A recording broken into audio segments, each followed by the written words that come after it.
اللہ کے نام سے جو بے انتہا مہربان اور رحم فرمانے والا ہے۔ تعریف اللہ ہی کے لیے ہے، شکر اللہ ہی کے لیے ہے جو تمام کائنات کا رب ہے، نہایت مہربان اور رحم فرمانے والا ہے، روز جزا کا مالک ہے۔ ہم تیری ہی عبادت کرتے ہیں اور تجھی سے مدد مانگتے ہیں، ہمیں سیدھا راستہ دکھا، ان لوگوں کا راستہ جن پر تو نے انعام فرمایا، جن پر تیرا غضب نہیں ہوا اور جو بھٹکے ہوئے نہیں ہیں۔ مالک یوم الدین، روز جزا کا مالک ہے، اس روز ساری بادشاہت اس کے ہاتھ میں ہوگی۔ الملک یومئذ للہ، پورے انصاف کے ساتھ خود سب کا فیصلہ کرے گا۔ جس کو یہ یقین ہو کہ میرا حساب ہوگا، مجھے جواب دینا ہوگا، تو اس کا رویہ بالکل اس طالب علم کی طرح ہوتا ہے جسے یقین ہوتا ہے کل میرا پیپر ہے تو وہ آج وقت ضائع نہیں کر سکتا۔ امتحان سے ایک دن پہلے کوئی بھی وقت ضائع نہیں کرتا اور کوئی بھی کھیل تفریح میں وقت نہیں گزارتا۔ ہماری زندگی بھی تو صرف آج ہے نا، کل تو قیامت ہے، کل تو آخرت ہے، کیونکہ قیامت کے دن پوری زندگی کو ہم کس طرح انٹرپریٹ کریں گے، کس طرح لیں گے۔ لم یلبثوا الا عشیۃ او ضحاھا، قیامت کے دن انسان کہے گا کہ میں دنیا میں صبح کا پہر یا شام کا پہر ایک دن کا بس گزار کے آیا ہوں، مجھے تو کچھ ملا ہی نہیں جینے کو۔ تو ہمارے پاس یہ ایک ہی دن ہے اور ہر دن ہمارا ایسے ہی گزرنا چاہیے کہ یہ ایک دن ہے میرے پاس۔ اور امتحان میں جس کا ایک دن باقی ہو وہ پھر اپنا وقت ضائع نہیں کر سکتا، افورڈ ہی نہیں کر سکتا۔ لیکن مشکل یہ ہے کہ ہمارے سامنے قیامت کا سارا نقشہ ہے ہی نہیں، وہ آئے گی کہاں سے، کب ابتدا ہوگی، اس کی تفصیلات کیا ہے، پہلے کیا ہوگا، پھر اس کے بعد، پھر اس کے بعد۔ تو اس لیے مناسب معلوم ہوتا ہے کہ ہم اس تذکرے کو دہرا لیں کہ آغاز قیامت سے لے کر انجام تک پہنچنے میں ہمیں کن کن مرحلوں سے گزرنا ہے، کیا کیا ہمیں دیکھنا ہوگا۔ تو اس کے لیے میں نے اس کتاب کا انتخاب کیا ہے، اقبال کیلانی کی کتاب ہے قیامت کا بیان۔ اس کے شروع میں انہوں نے ان سارے باتوں کو ایک ترتیب کے ساتھ لکھ دیا ہے۔ اگر یہ ترتیب ہمیں یاد رہے اور اس کو ہم دہراتے رہیں بالکل ایسے ہی جیسے امتحان کا پرچہ سمجھ کر، تو بہت سی چیزیں ہمارے اندر خود بخود درست ہونے لگی۔ ہم قرآن پاک بھی پڑھ جاتے ہیں، مختلف مقامات پر مختلف حصوں کو پڑھتے ہیں، پھر ان کو جوڑ نہیں پاتے، ان میں ربط قائم نہیں کر پاتے، یہ نہیں پتا چلتا پہلے کیا ہے بعد میں کیا ہے۔ تو اس وقت میں پڑھتی ہوں، آپ غور سے سنیے اور آپ سٹیپس بنا سکتے ہیں یا پھر آپ ایک نقشہ بنا سکتے ہیں کہ پہلے آپ یہاں کھڑے ہیں، پھر آپ یہاں جا رہے ہیں، پھر آگے، اور پھر اس کے بعد اینڈ تک پہنچنا ہے، کہاں کہاں سے گزرنا ہے، وہ سفر کیسا سفر ہے۔ دنیا میں جب آپ کہیں سفر کرنے کو جاتے ہیں تو آپ نقشہ دیکھتے ہیں، اچھا پہلے ہم چلیں گے تو یہ شہر آئے گا، پھر یہ شہر آئے گا، پھر اس کے بعد وہ شہر آئے گا، اور پھر جب بالکل فلاں شہر آئے گا تو ہم منزل کے قریب ہوں گے۔ لیکن قیامت کے بارے میں ایسا کوئی نقشہ واضح نہیں ہے ہمارے ذہن میں، ہم آنکھیں بند کر کے اس سفر کو اختیار کرنے والے۔ تو سفر شروع کرنے سے پہلے ذرا دیکھ لیجئے، جان لیجئے کہ رستہ کہاں کہاں سے ہو کر گزرتا ہے۔ وہاں جانے سے پہلے اس کے حالات جاننا، وہ علم جو فریضہ ہے نا ہم پر جاننا، یہ اس میں سے ہے، کیونکہ اس سے ہمارا واسطہ پیش آنے والا ہے۔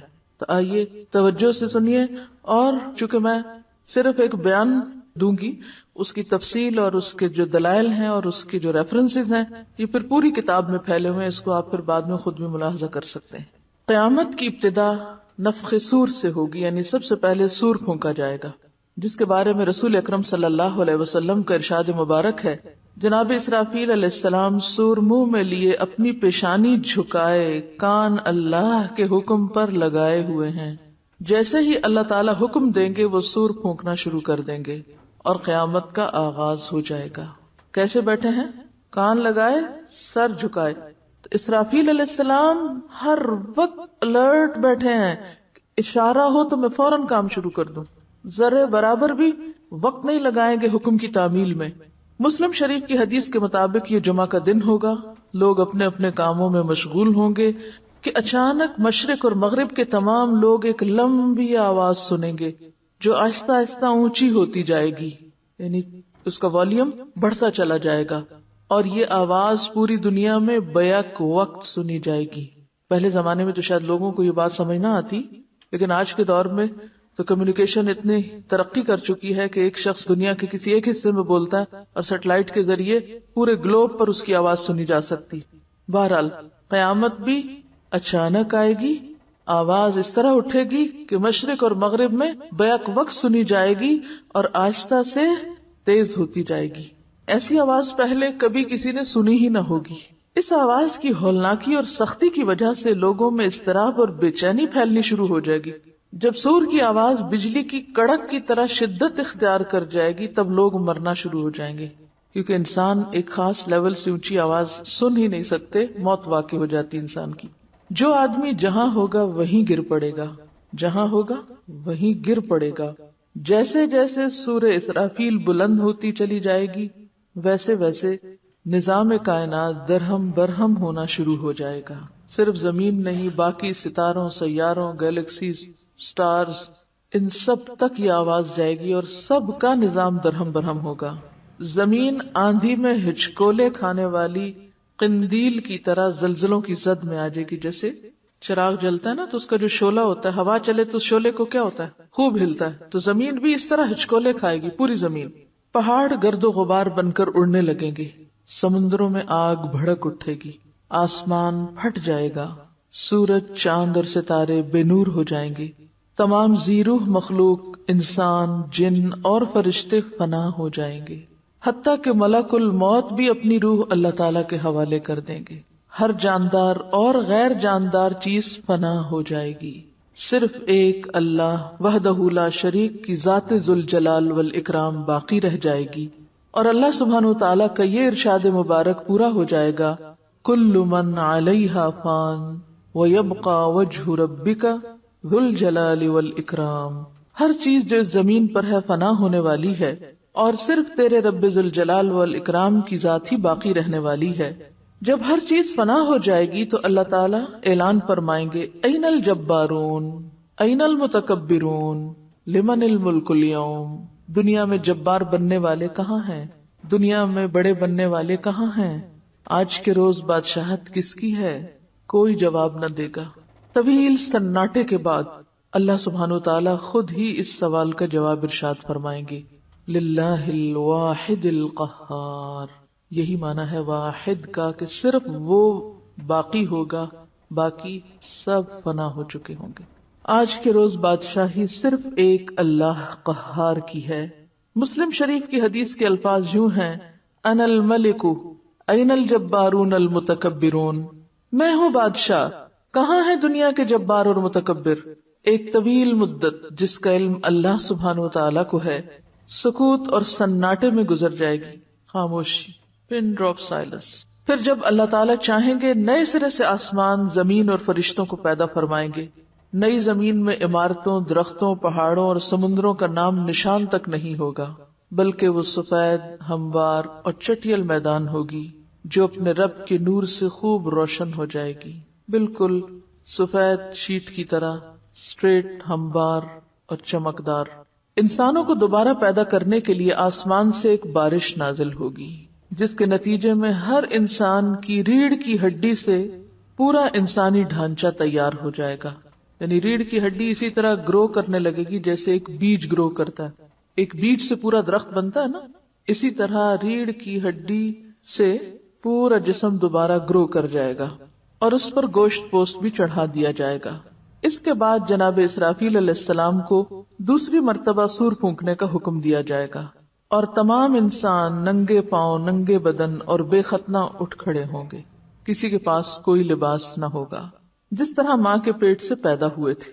حضرت عائشہ کو جب یہ بات پتہ چلی تو انہوں نے کہا کہ ہائے، ہمارے لباس نہیں ہوگا، پھر لوگ ہمیں دیکھیں گے نہیں. فرمایا کوئی کسی کو نہیں دیکھے گا، ہر ایک کے اوپر ایسی مصیبت آئی ہوگی، لِكُلِّ امْرِئٍ مِّنْهُمْ يَوْمَئِذٍ شَأْنٌ يُغْنِيهِ، کہ وہ اسے دوسرے سے بے نیاز کر دے گی، اس کی اپنی حالت ایسی افراتفری ہوگی. اور اللہ تعالیٰ کا یہ فرمان بھی پورا ہو جائے گا، وَلَقَدْ جِئْتُمُونَا فُرَادَىٰ كَمَا خَلَقْنَاكُمْ أَوَّلَ مَرَّةٍ. تم لوگ اکیلے اکیلے ہمارے پاس حاضر ہوگے جس طرح ہم نے تمہیں پہلی مرتبہ پیدا کیا تھا. اب وہاں ہر شخص اکیلا ہو جائے گا، حالانکہ لوگوں کا ایک جمع غفیر ہوگا. اولین و آخرین جمع ہوں گے، اس کے باوجود انسان تنہا ہوگا. سب سے پہلے رسول اکرم صلی اللہ علیہ وسلم اپنی قبر مبارک سے اٹھیں گے. پھر حضرت عیسیٰ علیہ السلام اور دیگر انبیاء کرام، شہداء، صلحاء، فضلاء اور اہل ایمان اٹھیں گے، پھر فساق، فجار اور پھر کفار و مشرکین، واللہ عالم بالصواب۔ قبروں سے کافر، مشرک، فاسق اور فاجر لوگ اپنے اپنے اعمال کے مطابق اٹھیں گے، یعنی جب لوگ اٹھ رہے ہوں گے بغیر لباس کے تو ان کا حال کیا ہوگا؟ ہر شخص اپنے اعمال کے رنگ میں رنگا ہوا ہوگا۔ کوئی اندھا جو دنیا میں اندھا بن کے رہا، بغیر سوچے سمجھے زندگی بسر کی، کوئی بہرا جس نے حق سنا ہی نہیں یہاں، کوئی لنگڑا، کوئی چیونٹی کی شکل میں جو متکبر ہوں گے، کوئی سر کے بال اٹھے گا، یعنی سر نیچے ٹانگے اوپر۔ کافر اس غیر متوقع زندگی کے مناظر دیکھ کر شدید خوف اور دہشت کی کیفیت میں مبتلا ہوں گے کہ یہ کیا؟ آپ ذرا سوچئے کہ اگر یکایک ایسا سین آپ کو نظر آئے تو حال کیا ہوگا؟ یہ کیا ہو رہا ہے؟ آنکھیں پتھرائی ہوئی ہوں گی، دل کانپ رہے ہوں گے، کلیجے منہ کو آئے ہوں گے، کوئی غم گسار اور مددگار نہ ہوگا، نہ ہی کوئی کسی دوسرے کی طرف دیکھنے یا دھیان دینے والا ہوگا۔ اہل ایمان بھی اپنے اپنے ایمان اور اعمال کے مطابق قبروں سے اٹھیں گے۔ شہید اپنی شہادت کے تازہ بہتے ہوئے خون کے ساتھ اٹھے گا۔ حالت احرام میں فوت ہونے والا حاجی تلبیہ پکارتے ہوئے اٹھے گا، لبیک اللہم لبیک کہتے ہوئے اٹھے گا۔ اہل ایمان کے لیے دوبارہ زندگی خلاف توقع نہیں ہوگی، ان کو پتا ہوگا کہ یہ ہمیں بتایا جا چکا ہے، ایسا تو ہونا ہی تھا، لہٰذا ان پر خوف اور دہشت کی وہ کیفیت طاری نہیں ہوگی جو کفار اور مشرکین پر ہوگی، کیونکہ ان کے لیے سب کچھ ان ایکسپیکٹڈ ہوگا، انہوں نے کبھی زندگی میں سوچا ہی نہیں، انہیں پتہ ہی نہیں تھا کہ یہ بھی ہونا ہے۔ تو قصوروار کون ہے؟ جن کے پاس یہ ساری معلومات ہیں اور وہ ان تک نہیں پہنچاتے۔ قبروں سے اٹھتے ہی ہر انسان پر 2 فرشتے مقرر کر دیے جائیں گے۔ اب آپ سوچئے کہ اٹھا ہوا شخص نمبر 1 اپنے عمل کے مطابق ہے، نمبر 2 بے لباس ہے، نمبر 3 دل کی کیفیت بھی عمل کے مطابق ہے، اور پھر ابھی اٹھ کے کھڑا نہیں ہوا کہ 2 فرشتوں نے آ پکڑا جو اسے میدان حشر میں پہنچا دیں گے۔ یاد رہے ملک شام کا علاقہ میدان حشر ہوگا، لوگوں کو اپنی اپنی قبروں سے اٹھ کے وہیں پہنچنا ہوگا، کوئی کہیں بھی مرا ہوگا دفن ہوگا، وہاں سے سب چل کے وہاں پہنچیں گے۔ کفار میں سے جو لوگ اپنی قبروں سے اندھے اٹھیں گے وہ ٹھوکریں کھاتے گرتے پڑتے وہاں پہنچیں گے۔ جو لوگ چیونٹیوں کے جسم میں اٹھیں گے وہ لوگوں کے پاؤں تلے روندے اور کچلے جا رہے ہوں گے۔ جو سر کے بل اٹھیں گے وہ انتہائی ذلت اور رسوائی کے ساتھ یہ سفر طے کریں گے۔ بعض کافروں کو آگ ہانک کر میدان حشر میں لے جائے گی۔ کافر جہاں کہیں تھک کر رکیں گے آگ بھی رک جائے گی، جہاں چلیں گے آگ بھی ان کے ساتھ چلنا شروع کر دے گی۔ اب آپ خود سوچیں کہ آپ چل رہے ہوں اور پیچھے سے ایسی کوئی بلا آ رہی ہو تو کیسے رک سکتے ہیں؟ اہل ایمان بھی اپنے اپنے عقائد اور اعمال کے مطابق حشر میں پہنچیں گے۔ بعض لوگ پیدل پہنچیں گے، چل چل کے پیدل پہنچیں گے، بعض لوگ اونٹوں پہ سوار ہوں گے، کسی اونٹ پر 1، کسی پہ 2، کسی پہ 4، حتیٰ کہ 10 آدمی بھی ایک اونٹ پہ سوار ہوں گے۔ ساری مخلوق چپ چاپ دم سادے ایک ہی ڈائریکشن پہ جا رہی ہوگی، کسی کو اونچی سانس لینے کی مجال نہ ہوگی کہ وہ ہا کر کے اپنے اندر کا غبار ہی نکال سکے، نہیں اتنا خوف ہوگا۔ ہر آدمی کو احساس ہوگا کہ آج امتحان زندگی کا نتیجہ نکلنے والا ہے، آج میرا رزلٹ میرے سامنے آ رہا ہے، جو کچھ میں اب تک کرتا رہا۔ جب ساری مخلوق میدان حشر میں پہنچ جائے گی تو اعلان کیا جائے گا وَامْتَازُوا الْيَوْمَ أَيُّهَا الْمُجْرِمُونَ، مجرموں آج کے روز تم نیک لوگوں سے الگ ہو جاؤ، الگ الگ ہو جاؤ۔ پہلے سب اکٹھے ہوں گے پھر سب کو الگ کر دیا جائے گا۔ سب لوگ الگ الگ گروہوں میں تقسیم کر دیے جائیں گے۔ سورج کی پرستش کرنے والوں کا گروہ، ستارہ پرستش کرنے والوں کا گروہ، آگ کی پرستش کرنے والوں کا گروہ، بتوں کی پرستش کرنے والوں کا گروہ، قبروں کی پرستش کرنے والوں کا گروہ، منافقوں کا گروہ، مرتدوں کا گروہ، ایمانداروں کا ان کے اعمال اور عقائد کے مطابق پھر گروہ بندی کی جائے گی۔ یعنی پہلے تو سارے ایمان والے ایک طرف ہو جائیں گے، کافر ایک طرف ہو جائیں گے، مرتد، مشرک، منافق وغیرہ میجر کلاسیفیکیشن، پھر اس کے بعد اس کے اندر پھر گروپ بندی، علماء علماء کے ساتھ، صلحاء صلحاء کے ساتھ، عابد عابدوں کے ساتھ، یعنی جس کی جو نیکی یا خصوصیت حاوی ہوگی اس کی شخصیت میں وہ اسی گروہ میں شامل ہو جائے گا۔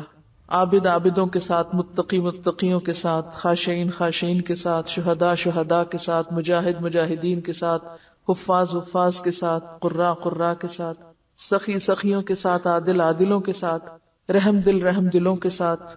اب آپ بھی سوچ لیجئے کہ کس کے ساتھ اٹھنا پسند کریں گے۔ اسی طرح فساق اور فجار کے گروہ بھی الگ الگ کر دیے جائیں گے۔ کیونکہ حدیث میں آتا ہے نا المرء مع من احب، جس چیز کی محبت دل میں غالب ہوگی انسان کو پھر اس کے مطابق اسی چیز میں شامل کر دی، کیونکہ یہ ہو نہیں سکتا کہ آپ محبت ایک چیز سے کریں اور کام کوئی اور کریں۔ عموماً انسان عمل بھی کون سا کرتا ہے؟ وہی جس سے اس کو محبت ہوتی۔ اب فاسق و فاجر یعنی بظاہر کلمہ گو لیکن عمل کچھ نہیں، ان کے بھی الگ گروہ، بے نماز بے نمازوں کے ساتھ، بے روز بے روزوں کے ساتھ، مانعین زکوٰۃ مانعین زکوٰۃ کے ساتھ، والدین کے نافرمان نافرمانوں کے ساتھ، قاتل قاتلوں کے ساتھ، ڈاکو ڈاکوؤں کے ساتھ، شرابی شرابیوں کے ساتھ، زانی زانیوں کے ساتھ، سود خور سود خوروں کے ساتھ، رشوت خور رشوت خوروں کے ساتھ، ظالم ظالموں کے ساتھ، غاصب غاصبوں کے ساتھ، خائن خائنوں کے ساتھ، کفار سے مشابہت اختیار کرنے والے انہی کے ساتھ۔ غرض ہے کہ میدان حشر میں اہل ایمان کی جائے قیام الگ ہوگی، کافروں مشرکوں منافقوں فاسقوں اور فاجروں کا ٹھکانہ الگ الگ الگ۔ وامتازوا اليوم ایھا المجرمون۔ میدان حشر میں لوگ ننگے پاؤں اور ننگے بدن ہوں گے، سورج 1 میل کے فاصلے سے آگ برسا رہا ہوگا، سورج قریب آ جائے گا، زمین دہک رہی ہوگی، جسم سورج کی آگ میں جل رہے ہوں گے، زمین پر پاؤں رکھنے مشکل ہوں گے، تپتی دھوپ میں پاؤں رکھنا کتنا مشکل ہوتا ہے زمین پہ، دور دور تک کہیں سایہ نظر نہ آئے گا، لوگ اپنے اپنے عقائد اور اعمال کے مطابق پسینے میں شرابور ہوں گے، کسی کو ٹخنوں تک، کسی کو پنڈلی تک، کسی کو گھٹنوں تک، کسی کو زانوں تک، کسی کو کمر تک پسینہ آیا ہوگا، کوئی سینہ اور گردن تک پسینے میں ڈوبا ہوگا، سینے اور گردن تک پسینے میں۔ کفار اور مشرکین کو منہ میں پسینے کی لگام آئی ہوگی، یعنی منہ تک آ رہا ہوگا، بعض پسینے میں ڈبکیاں کھا رہے ہوں گے، بھوک اور پیاس کی شدت سے لوگوں کا برا حال ہوگا، بھوک پیاس اور گرمی کی شدت کی حالت میں لوگ 50,000 سال تک کھڑے رہیں گے، تنگ آ کر اللہ تعالیٰ سے دعا کریں گے، یا اللہ ہمیں اس مصیبت سے نجات دلا، خواہ جہنم میں بھیج دے۔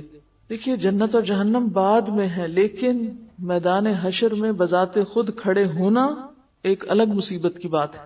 ہاں اگر آپ نیک ہیں، اچھے عمل کرنے والے ہیں، آپ کو عرش الہی کا سایہ نصیب ہو سکتا ہے، لیکن وہ ان لوگوں کو نہیں نصیب ہوگا جنہوں نے وہ عمل کیے ہی نہیں ہوں گے۔ اب یہ تو نہیں ہو سکتا نا ایک شخص نے کام کیا نہیں اور وہ کہے مجھے بھی وہ سایہ دے دو، میں بھی وہاں جانا چاہتا ہوں، آپ نے ٹکٹ لیا ہی نہ اور آپ کہیں مجھے بھی انٹر ہونا ہے، دنیا میں تو ایسا نہیں ہوتا، تو وہاں کیسے ہوگا؟ یہ طبرانی کی روایت ہے کہ جس میں آتا ہے کہ یا اللہ ہمیں اس مصیبت سے نجات دے، خواہ جہنم میں بھیج دے۔ یاد رہے آج سورج کا ہماری زمین سے فاصلہ 9,30,00,000 میل ہے، اس کے باوجود جون جولائی میں زمین اس قدر گرم ہو جاتی ہے کہ 1 منٹ کے لیے اس پر ننگے پاؤں کھڑے ہونا مشکل ہوتا ہے، تو سوچئے کہ اس روز پھر زمین کا حال کیا ہوگا جب سورج بھی اتنا قریب آ جائے گا۔ اب لوگ بے حد تنگ ہو رہے ہوں گے، لاچار ہو کر لوگ حضرت آدم علیہ السلام کی خدمت میں حاضر ہوں گے، عرض کریں گے اللہ تعالیٰ نے آپ کو اپنے ہاتھ سے بنایا، اپنی روح پھونکی، فرشتوں سے سجدہ کروایا، جنت میں جگہ دی، آج آپ ہمارے لیے سفارش کرا دیں کہ اللہ تعالیٰ حساب شروع کر کے ہمیں حشر کی تکلیف سے نجات دے۔ حضرت آدم فرمائیں گے آج میرا رب اس قدر غصے میں ہے کہ اس سے پہلے کبھی نہ ہوا اور نہ آئندہ ہوگا۔ تو سب سے زیادہ غضبناک اللہ تعالیٰ کس دن ہوں گے؟ حشر کے دن، نہ اس سے پہلے کبھی اور نہ اس کے بعد۔ وہ کہیں گے مجھ سے جنت میں اللہ تعالیٰ کی نافرمانی ہو گئی تھی، جس کی وجہ سے مجھے اپنی جان کی فکر ہے، لہذا میں سفارش نہیں کر سکتا، تم لوگ نوح علیہ السلام کے پاس چلے جاؤ۔ وہ نوح علیہ السلام کی خدمت میں حاضر ہوں گے اور اپنا مدعا بیان کریں گے۔ نوح علیہ السلام بھی یہی کہیں گے آج میرا رب اتنے غصے میں ہے کہ اس سے پہلے کبھی اتنا غصہ میں نہ آیا اور نہ اس کے بعد آئے گا۔ میں نے دنیا میں اپنی قوم کے لیے بد دعا کی تھی جس کے نتیجے میں وہ ہلاک ہوئی، آج مجھے اپنی جان کی فکر ہے، میں سفارش نہیں کر سکتا، تم ابراہیم خلیل اللہ کے پاس چلے جاؤ، وہ سفارش کریں گے۔ لوگ ابراہیم علیہ السلام کی خدمت میں حاضر ہوں گے اور عرض کریں گے آپ اللہ کے نبی اور اس کے خلیل ہیں، اپنے رب کے حضور ہماری سفارش کرا دیں۔ آپ دیکھ رہے ہیں ہماری کیا حالت ہو رہی ہے۔ ابراہیم علیہ السلام بھی وہی بات فرمائیں گے جو حضرت آدم علیہ السلام اور نوح علیہ السلام نے کہی تھی، آج میرا رب اس قدر ناراض ہے، اس سے پہلے کبھی اتنا ناراض نہیں ہوا اور نہ اس کے بعد ہوگا۔ میں نے دنیا میں 3 جھوٹ بولے تھے جس کی وجہ سے آج مجھے اپنی جان کی فکر ہے، کہیں اللہ تعالیٰ باز پرس نہ کر لیں، لہٰذا تم لوگ موسیٰ علیہ السلام کے پاس چلے جاؤ۔ لوگ موسیٰ علیہ السلام کی خدمت میں حاضر ہوں گے اور عرض کریں گے اللہ تعالیٰ نے آپ سے ہم کلام ہو کر سارے لوگوں پر آپ کو فضیلت دی، آپ دیکھ رہے ہیں ہماری کیا حالت ہو رہی ہے، آپ اپنے رب کے حضور ہماری سفارش کر دیں۔ موسیٰ علیہ السلام فرمائیں گے آج تو میرا رب اس قدر غصے میں ہے کہ اس سے پہلے کبھی ہوا نہ بعد میں ہوگا. میں نے دنیا میں ایک آدمی کو قتل کر دیا تھا جس کی وجہ سے مجھے اپنی جان کی فکر ہے، لہٰذا میں سفارش نہیں کر سکتا. تم لوگ عیسیٰ علیہ السلام کے پاس چلے جاؤ. لوگ عیسیٰ علیہ السلام کے پاس حاضر ہوں گے اور عرض کریں گے آپ اللہ کے رسول اور اس کا فرمان ہے اور اللہ کی روح ہیں. آپ دیکھ رہے ہیں ہماری کیا حالت ہو رہی ہے، اپنے رب سے ہمارے لیے سفارش کر دیں. عیسیٰ علیہ السلام بھی وہی جواب دیں گے آج میرا رب اس قدر غصے میں ہے کہ اس سے پہلے کبھی ہوا نہ آئندہ ہوگا. تم لوگ محمد صلی اللہ علیہ وسلم کے پاس چلے جاؤ، وہ تمہاری سفارش کریں گے.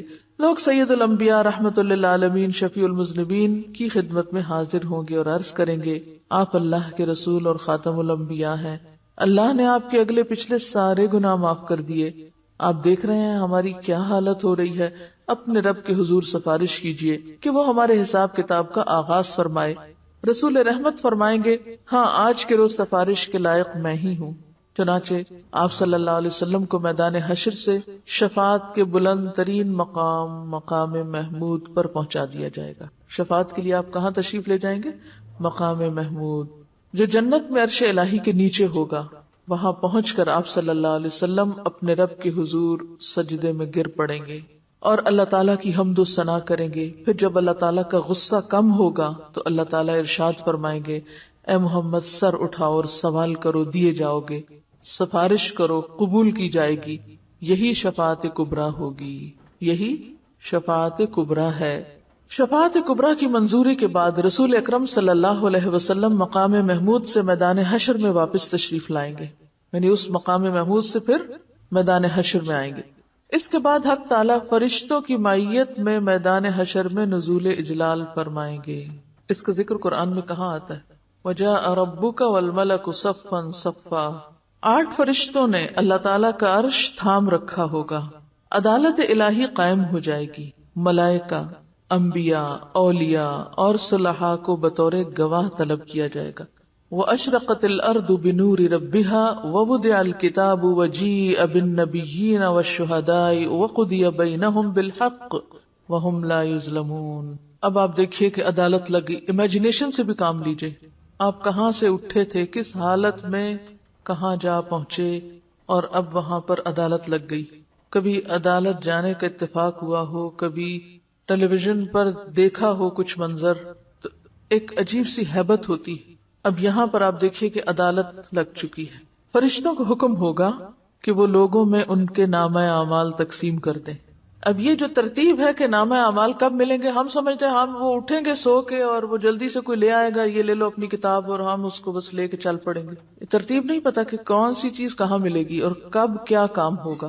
یہ ترتیب جاننا بے حد ضروری ہے. سب لوگ آ کھڑے ہوئے ہیں، اب فیصلہ ہونے لگا ہے. اس سے پہلے کیا کہا جائے گا؟ اعمال نامے اب تقسیم کر دیے جائیں. اہل ایمان کو سامنے کی طرف سے دائیں ہاتھ میں نامہ اعمال دیا جائے گا، کفار و مشرکین کو پشت کی طرف سے بائیں ہاتھ میں نامہ اعمال دیا جائے گا.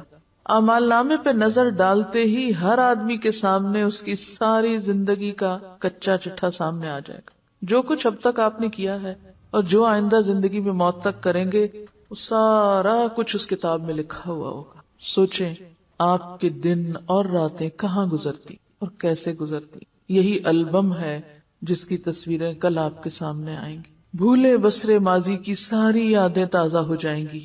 اہل ایمان کے روشن چہرے کچھ اور بھی روشن اور تر و تازہ ہو جائیں گے، اور وہ خوشی خوشی دوسروں کو اپنا نامہ اعمال دکھائیں گے. اب جان میں جان آئے گی. جب اچھے اچھے کام جن لوگوں نے کیے ہوں گے وہ فوراً شیئر کرنا شروع کر دیں گے. ہاں اقرؤ کتابیہ، لوگو آؤ میرا نامہ اعمال پڑھو. کیا واقعی ہمارے اعمال ایسے ہیں دنیا میں کہ جو ہم کہیں بھی رکھ سکتے ہو، کسی کو بھی دکھا سکتے ہو؟ اگر آج دنیا میں ہم ایسے کام کرتے ہیں نا جو ہم کسی کے سامنے نہیں کر سکتے، یہ کسی کو دکھا نہیں سکتے، تو یاد رکھیے قیامت کو بھی نہیں دکھا سکیں. اپنے آپ سے سوال کیجیے کیا میرے عمل ایسے ہیں کہ میں دوسروں کو دکھا سکوں؟ وہ کتنے کام ہیں کہ جن کو کرتے ہوئے مجھے یہ ڈر لگتا ہے ہائے کسی نے دیکھ لیا تو پھر کیا ہوگا، کسی کو پتا چل گیا تو کتنی بےزتی ہوگی. ڈرتے بھی ہیں تو صرف دنیا کے لیے اور صرف دنیا کی حد تک، کبھی نہیں سوچتے کہ وہاں کیا بنے گا.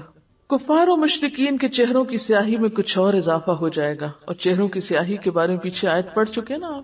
جو لوگ تفرقہ بازی کا شکار ہوں گے اور جو حق آنے کے بعد بھی ضد اور عناد کا شکار رہیں گے، ذلت ان کے چہروں پہ چھا جائے گی، حسرت و ندامت سے وہ اپنے ہاتھوں کو چبائیں گے اور کہیں گے کاش میں اپنا نامہ اعمال نہ دیا جاتا، یا لیتنی لم اوت کتابیہ ولم ادر ما حسابیہ، کاش مجھے نہ پتا ہوتا یہ حساب کتاب کیا چیز ہے۔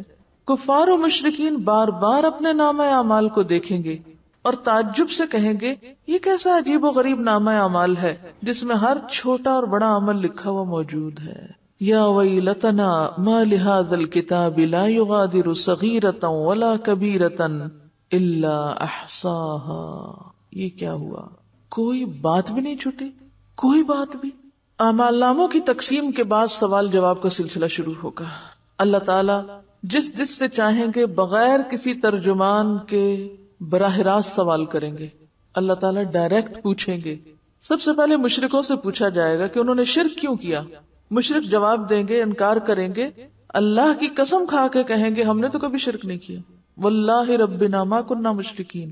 شرک اس کائنات کا سب سے بڑا جھوٹ ہے، تو جھوٹے لوگ قیامت کے دن پھر جھوٹ بولیں گے کہ ہم نے تو ایسا کیا ہی نہیں۔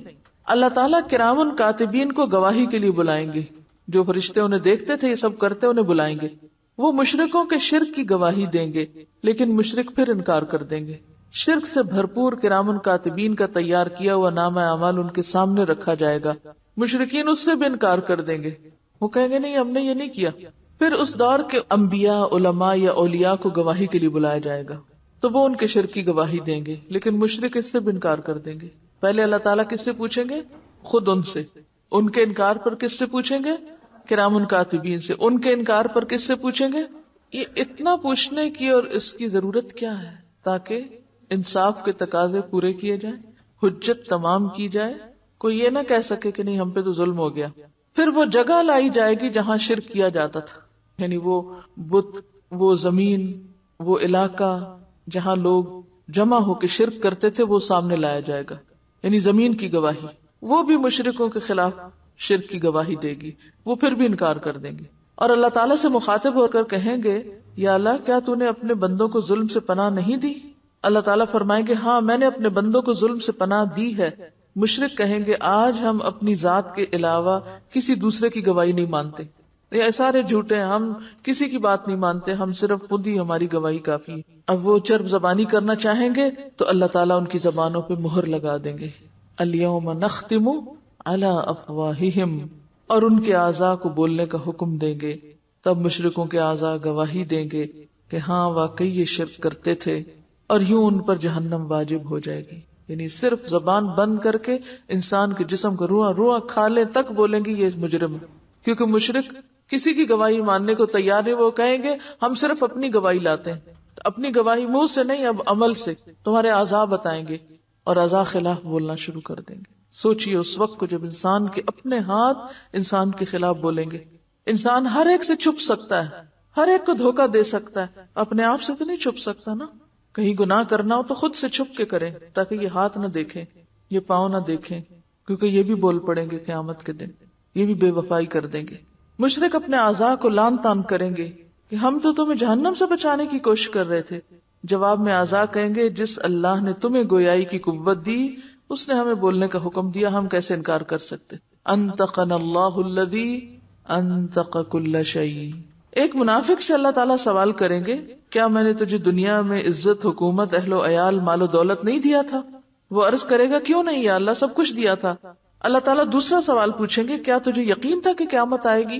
اور اللہ تعالیٰ کے سامنے جواب دہی ہوگی۔ منافق کہے گا ہاں رب مجھے پورا یقین تھا، میں نے تیرا کلمہ پڑھا، تیری کتاب پر ایمان لایا، تیرے رسول پر ایمان لایا، نماز پڑھی، روزے رکھے، زکوٰۃ دی۔ یہ منافقین یہ سب کام کرنے والے ہوں گے۔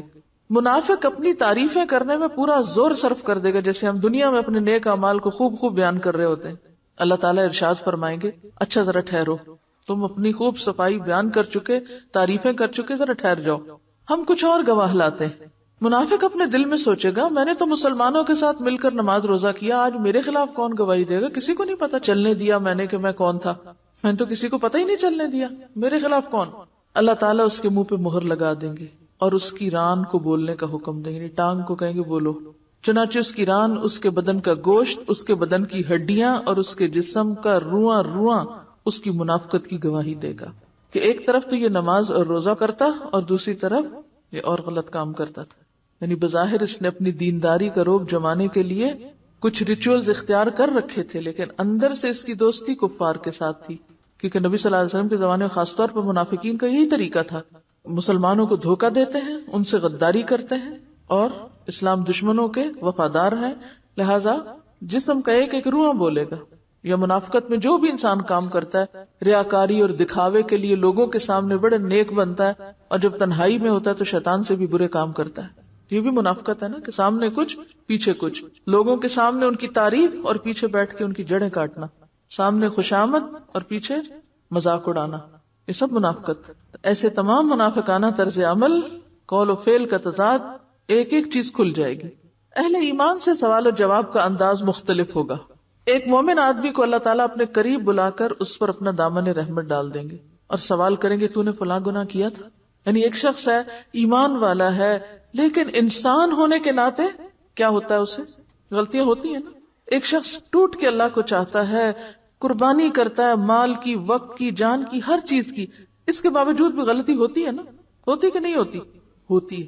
اب ایسے وفادار لوگ جو دل کے بھی سچے تھے، عمل کے بھی کھرے تھے، لیکن انسان تھے، ان سے جو غلطیاں ہوئیں اب ان کا حساب ہو رہا ہے. اللہ تعالیٰ قریب کریں گے، رحمت کا پردہ ڈالیں گے، پوچھیں گے یہ گناہ کیا تھا؟ کہے گا یا اللہ کیا تھا. سچ بولے گا نا. آج آپ دیکھیں ہم میں سچ بولنے کی کتنی جرت ہے، اپنی غلطی کا اعتراف کرنے کی ہے. یہ وہ اہل ایمان ہوں گے جو دنیا میں بھی اپنی غلطی مان جاتے ہیں. ہاں میری غلطی ہے، وہ وہاں بھی مان جائیں گے ہم نے غلطی کی. لیکن منافق تو نہیں مانیں گے. جو آج نہیں مانتا اپنی غلطی، وہ کل کیسے مانے گا؟ سوچئے ذرا. کیونکہ وہ جو کل ہے نا، وہ آج کا دوسرا رخ ہے. جو رویے آج اس دنیا میں آپ کے ہوں گے، کل قیامت کے دن بھی وہی رویے ہوں گے.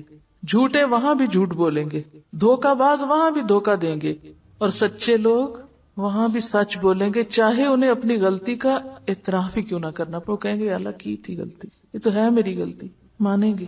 ہمیں سوچنا چاہیے ہم اپنی کتنی غلطیاں مانتے ہیں، اور یہی اعتراف تو اللہ کو پسند ہے. لہٰذا ان کی غلطیوں کے باوجود بھی پھر ان سے معاملہ مختلف ہوگا. اللہ تعالیٰ سوال کریں گے تو نے فلاں گناہ کیا تھا، تو نے فلاں گناہ کیا تھا. مومن عرض کرے گا یا اللہ کیا تھا. کبھی دنیا میں بھی بیٹھ کے تنہائی میں اللہ تعالیٰ سے بات کیا کریں، اور منہ سے بول کے کہا کریں اللہ تعالیٰ میں نے یہ بھی گناہ کیا ہے، اللہ تعالیٰ میرا یہ بھی قصور ہے، اللہ تعالیٰ میں اس گناہ کا بھی اعتراف کرتی ہوں، یہ میری زیادتی ہے، تو مجھے معاف کر دے. لیکن ہم توبہ استغفار بھی بے سوچے سمجھے بس کر کے اٹھ جاتے ہیں. اب کر لی توبہ، مانگ لی معافی. کبھی منہ سے بولا کرے اللہ یہ میری غلطی ہے، اور کبھی کسی انسان کے سامنے بھی مان جایا کرے کہ ہاں یہ میری غلطی ہے. سب سے بڑی مشکل انسان کی کیا ہے کہ غلطی کر کے پھر یہ نہیں کہنے کی جرات رکھتا کہ میں غلط ہوں. اس لیے دنیا میں اصلاح نہیں ہوتی، توبہ کی توفیق نہیں ہوتی، اور قیامت کے دن پھر پکڑ ہو جائے گی.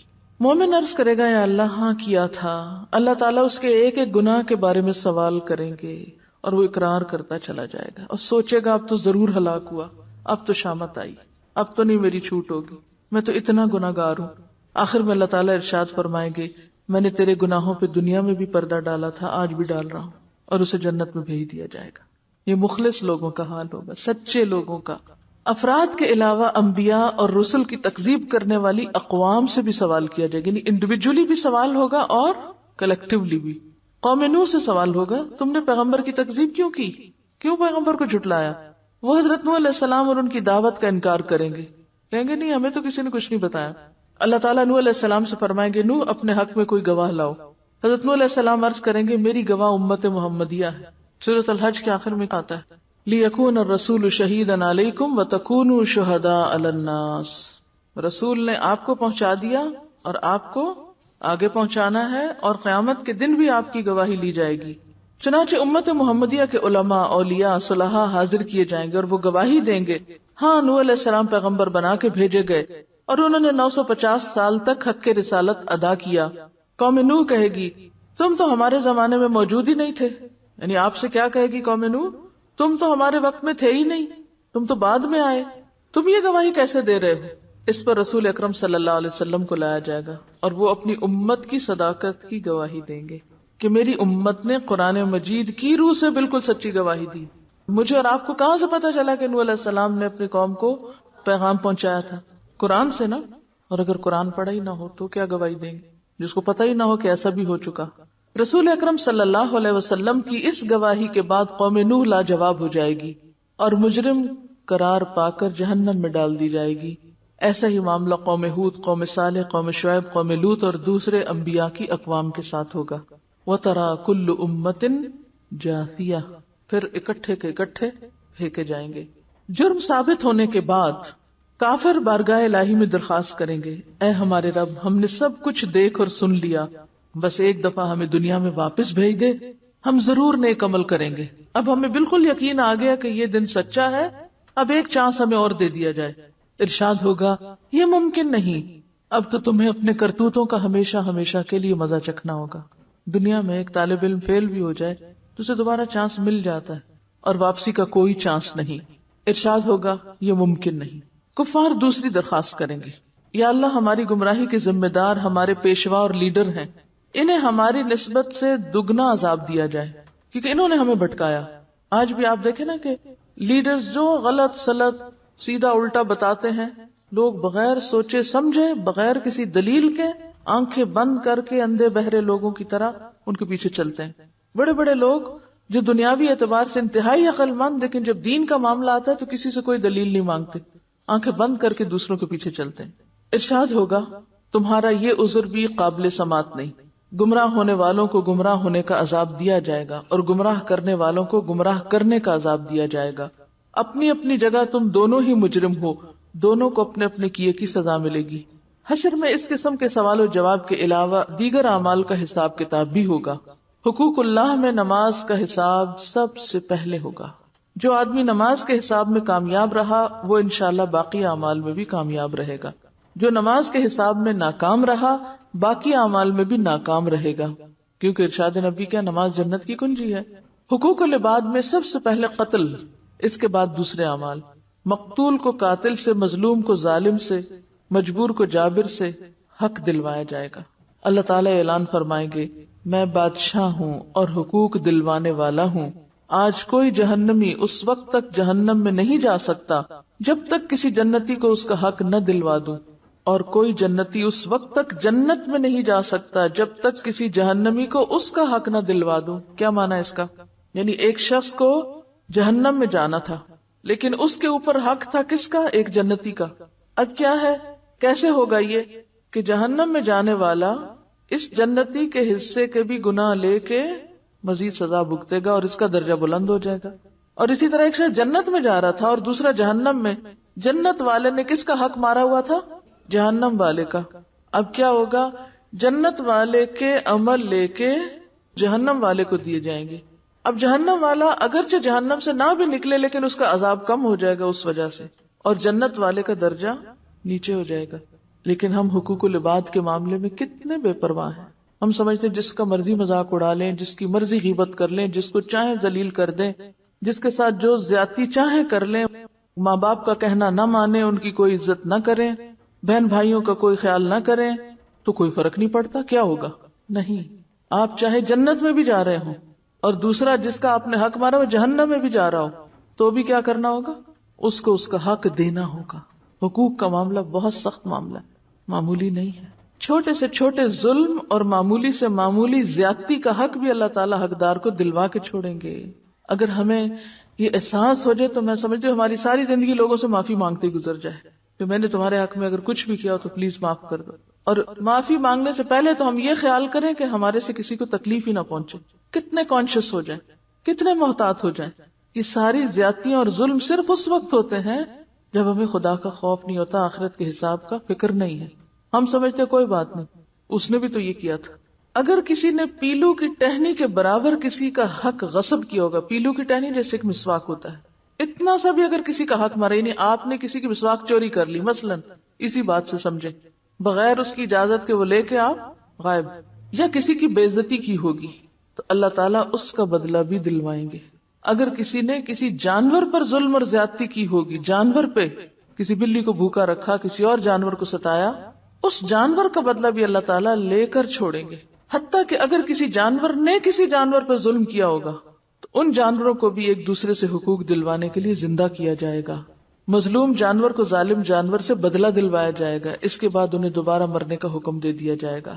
یعنی ایک حدیث میں آتا نا کہ بے سینگ بکری کو اگر سینگ والی بکری نے ٹکر ماری ہوگی تو قیامت کے دن دونوں کو اٹھایا جائے گا، اور جس نے ٹکر کھائی ہوگی اسے سینگ دیے جائیں گے اور کہا جائے گا اس کو ٹکر اب مارو. جب وہ بدلہ لے چکے گی پھر سب کو ختم کر دیا جائے گا. اس سے آپ اندازہ لگا سکتے ہیں کہ حقوق کا معاملہ کتنا نازک ہے، کتنا نازک ہے. یہ کیسے ہو سکتا ہے کہ ہم دوسروں پہ ظلم و ستم کر کے ان کے حق مار کے عزم کر جائیں اور کوئی پوچھ گچھ نہ ہو. بدلہ یا حقوق کی ادائیگی نیکیوں کے ساتھ ہوگی، یعنی انسانوں کی. ظاہر ہے جانوروں کی تو نیکیاں نہیں، ان کے تو پھر آمنے سامنے کرا جائے گا ان کو.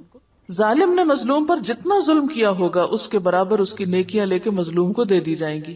اگر ظالم کے نامہ اعمال میں نیکیاں نہیں ہوگی تو پھر مظلوم کے گناہ ظالم کے سر پہ ڈال دیے جائیں گے. حقوق لینے اور دینے کے بعد تمام انسانوں کے نامہ اعمال اپنی آخری شکل میں وزن ہونے کے لیے تیار ہو جائیں گے. یعنی اب وزن شروع ہوگا. آپ کے ذہن میں کیا ہے؟ ادھر نامہ اعمال ملے گا، ادھر شاید کہیں وہ مشین رکھی ہوگی تو ساتھ ساتھ تلتا جائے گا. نہیں، حساب پہلے ہوگا، پوچھ گچھ پہلے ہوگی، لین دین پہلے کروا لیا جائے گا، اب تول ہوگا. اس سے پہلے اگر تول ہو جائے تو اس کا کیا فائدہ؟ کیونکہ ابھی تو آپ کو اوروں سے بھی بہت کچھ لینا ہے اور اوروں کو بہت کچھ دینا بھی ہے. وہ نامہ اعمال اٹھ کے جو آپ کو پکڑایا گیا تھا وہ ابھی سارا آپ کا نہیں ہے. ایک شخص پہاڑ جتنی نیکیاں لے کے وہ بھی خوش ہو رہا ہوگا کہ بہت کچھ ہے میرے پاس، لیکن جب حساب کتاب شروع ہو تو پتا چلے گا اتنا لوگوں پہ ظلم ڈھایا ہوا ہے کیونکہ وہ تو سارا انہی کے پاس چلا گیا. اب وہ تول کے اوپر کیا آئے گا؟ تو اب آپ دیکھیے یہ ساری باتیں جو بتائی جا رہی ہیں کھیل تماشا نہیں ہے، یہ ایسا ہوگا. جب تک ہمارا یہ یقین پختہ نہیں ہوتا ہمارے عمل درست نہیں ہو سکتے، ہماری زبانوں کی اصلاح نہیں ہو سکتی، ہم ایک دوسرے کے معاملے میں محتاط نہیں ہو سکتے. کیونکہ دنیا میں کیا، جس کی لاٹھی اس کی بھینس، جو ذرا طاقتور ہے، جس کے پاس زیادہ زور ہے وہ دوسرے کو دبانے کی کوشش کرتا ہے، دوسرے کا حق مارنے کی کوشش کرتا ہے. قیامت کے دن حساب بڑا باریک ہے. حقوق لینے اور دینے کے بعد تمام انسانوں کے نامہ اعمال اپنی آخری شکل میں وزن ہونے کے لیے تیار ہو جائیں گے اور اتمام حجت کے لیے میزان قائم کیا جائے گا. میزان میں جن لوگوں کی نیکیوں کا پلڑا بھاری ہوگا وہی کامیاب قرار پائیں گے اور جنت میں جائیں گے. جن کی برائیوں کے پلڑے بھاری ہوں گے وہ سب جہنم میں جائیں گے. بعض لوگوں کے میزان میں ایک نیکی کی زیادتی یا ایک نیکی کی کمی ان کے جنتی یا جہنمی ہونے کا فیصلہ کرے گی. وہ ایک ظلم، ایک گالی جو کسی کو دی تھی، آج نیکیاں ہیں لیکن وہ اس کو مل گئی لہذا اپنی طرف کمی ہو گئی. اور دنیا میں ہم کتنا بے دریغ زبانیں کھولے ہوئے ہیں، جس کو جو چاہیں کہہ دیں، جس کے ساتھ جیسا چاہیں معاملہ کریں. اور کہا جاتا ہے کہ ہر شخص کے اعمال تلنے پر ایک فرشتہ اعلان کرے گا فلاں بن فلاں کامیاب ہوا یا فلاں بن فلاں ناکام ہوا. پورے میدان میں اناؤنسمنٹ ہوگی، آپ کا نام لیا جائے گا اور نام لے کے بتایا جائے گا فلاں کامیاب ہو گیا. اب یہ سب کے ریزلٹ سن رہے ہوں گے لوگ. اب آپ دیکھیں دنیا کی مشہور ترین شخصیتیں جن کو زمانہ جانتا ہے، جب قیامت کے دن ان کا نام لے کے بتایا جائے گا کہ وہ ناکام ہو گئے تو شرمندگی کا عالم کیا ہوگا. کبھی سوچا ہم نے؟ دنیا میں چند لوگوں میں اگر کوئی ہمارا نام پکار کے ہمیں بتا دے نا کہ تمہارا فلاں نقصان ہو گیا تو ہم کہتے ہیں کیوں میری بےزتی کرائی، سب کے سامنے کیوں بتایا گیا. دنیا میں اگر کوئی نقصان ہو جائے، کمی ہو جائے تو لوگ عام طور پہ مینشن نہیں کرتے اس کو، کسی کو پتہ نہ چلے، اس سے بےزتی ہوتی. لیکن وہاں تو سب کے سامنے کھل جائے گا معاملہ. لوگوں کے نامہ اعمال کا وزن ان کے ایمان اور عقیدے کے مطابق ہوگا، وہ نیتیں اور وہ سب بھی بیچ میں شامل ہوں گی. کفار، مشرکین، مرتدین اور منافقین کے ڈھیروں نیک اعمال کا وزن ذرہ برابر بھی نہیں نکلے گا. لا نقیم لہم یوم القیامت وزنا. عالی شان اعمال، اتنا وزن نہیں. کیوں؟ اللہ کے لیے نہیں کیے تھے وہ کام، تو دنیا میں تعریف کے لیے یا ویسے ہی شوق میں کیے. جبکہ ایک مومن آدمی کے نامہ اعمال میں 99 رجسٹر گناہوں سے بھرے ہوئے ہوں گے. اللہ تعالیٰ کے سوال کے جواب میں وہ اپنے گناہوں کو اعتراف کرے گا.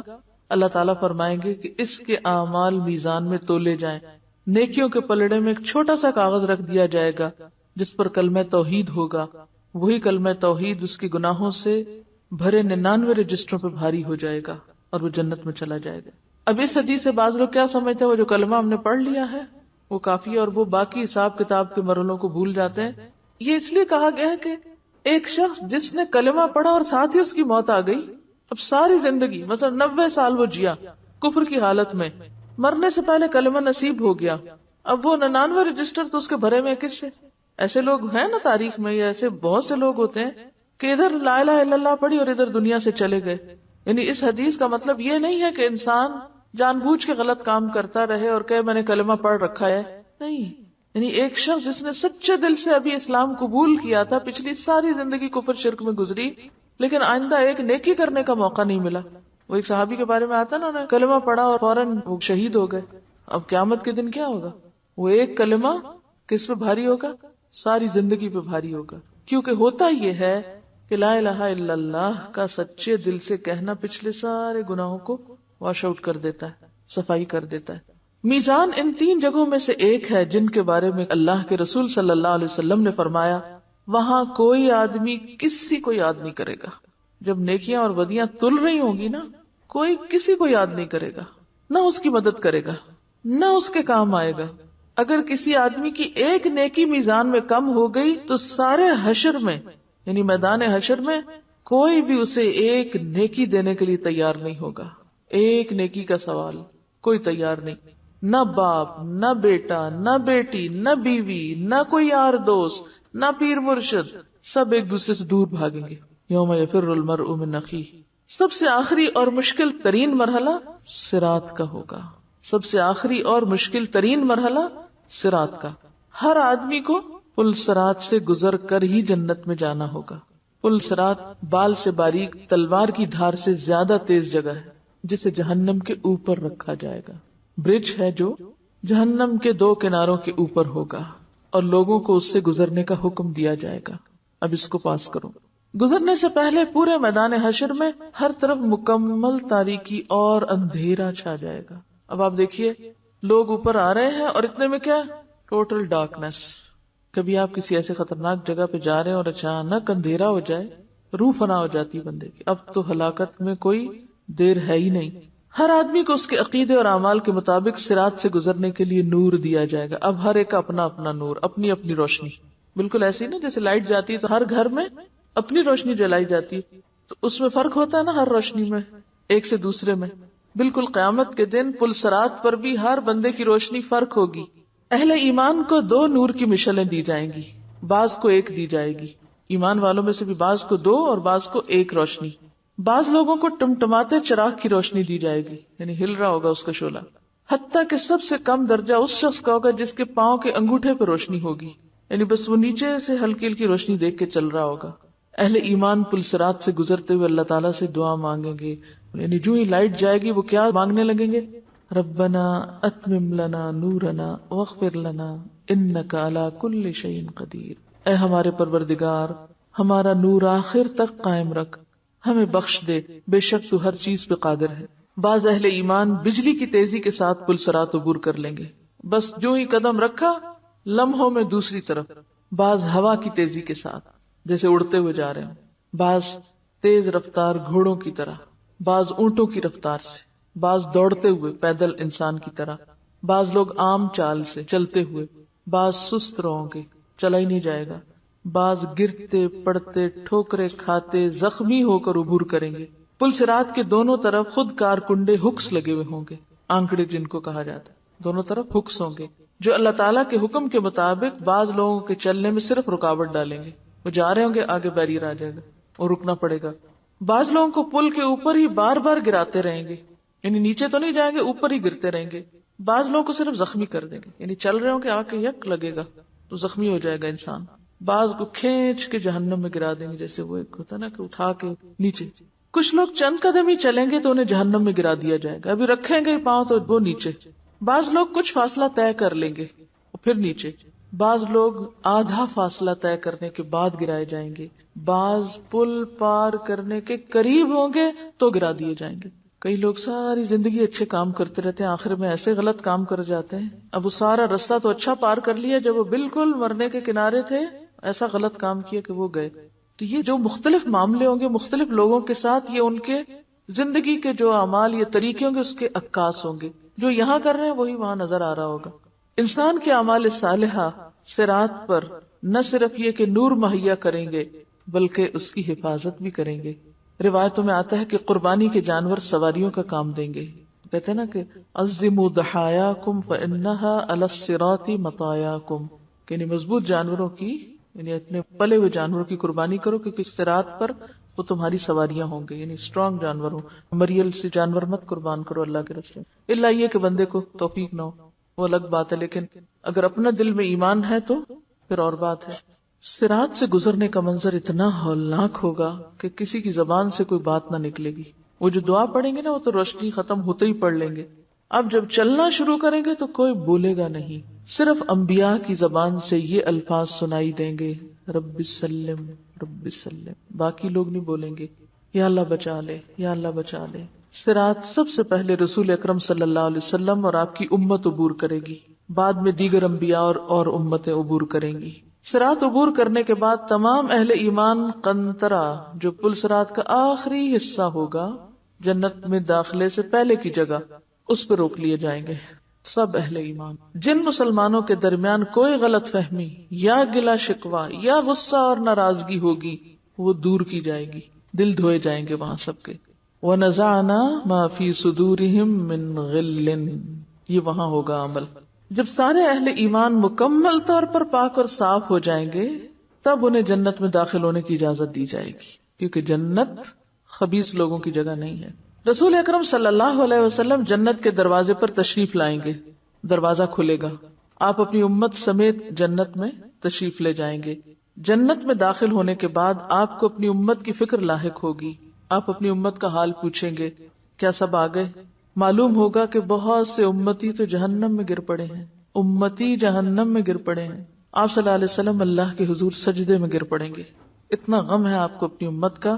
سجدے میں گر پڑیں گے، اللہ کی حمد و ثنا کر کے سفارش کی اجازت طلب کریں گے کہ اللہ اجازت دے کہ میں ان کے لیے شفاعت کروں. طویل مدت سجدے میں گزارنے کے بعد حکم ہوگا، اے محمد صلی اللہ علیہ وسلم جاؤ، آپ کی امت میں سے جن کے دل میں جو کے دانے کے برابر ایمان ہے انہیں نکال کر جنت میں لے آؤ.